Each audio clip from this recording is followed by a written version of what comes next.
Hey guys, welcome back to the channel. Today I'm going to be providing another update on the surrounding news of the Horizon Bridge attack.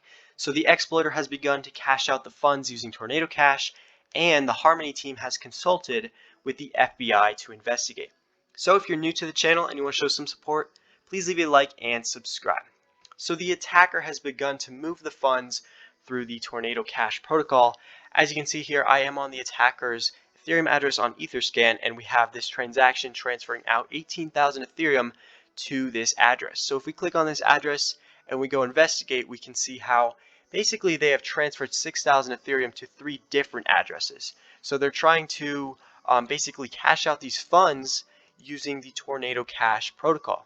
So they have been depositing 100 Ethereum to the Tornado Cash protocol in several transactions. So we can see how this one had about 61 transactions depositing Ethereum onto this protocol, and then we can go over and see another 61 transactions, each 100 Ethereum each, and they have been continuously depositing on this last address here, every few minutes or so.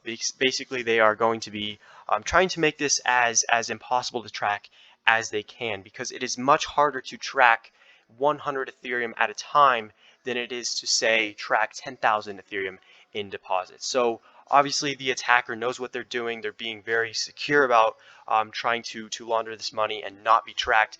But the Harmony One team has come out and said they have consulted with the FBI and some blockchain tracking companies to help track down and trace these funds. So it will be interesting to see if they are able to do that.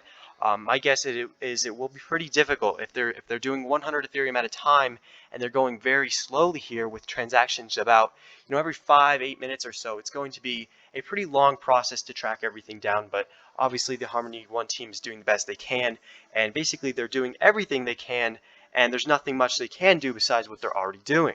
So we can see how it's basically going to be a pretty lengthy process. And one of the things I want to talk about here is how much money is actually burned going through the process of trying to launder this. So you can see first and foremost we have the transaction fees. Each transaction fee is roughly 0.05 Ethereum.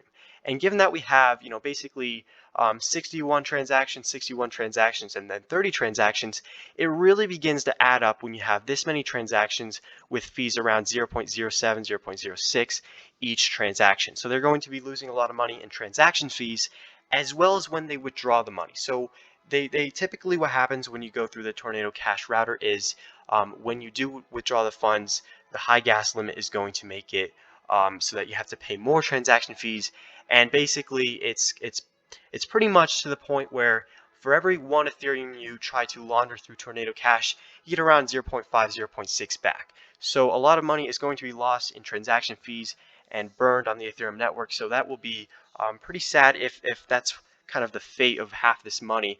I also think that if they have this much money in Tornado Cash, it's going to take a while for them to cash it out. But if they have a long time to go before they actually can fully cash out this fund, then that gives the team and the researchers a lot more time to maybe track down these funds. So again, it will be interesting to see where this goes. Unfortunately, the attacker did not accept the bounty that the Harmony One team offered of roughly $1 million. So it's going to be interesting to see how this plays out, and I'm going to be continuously providing updates on my channel for you guys if you would like to keep watching those. So that's the end of my video, guys. I hope you guys did enjoy, and as always, I will see you in the next one.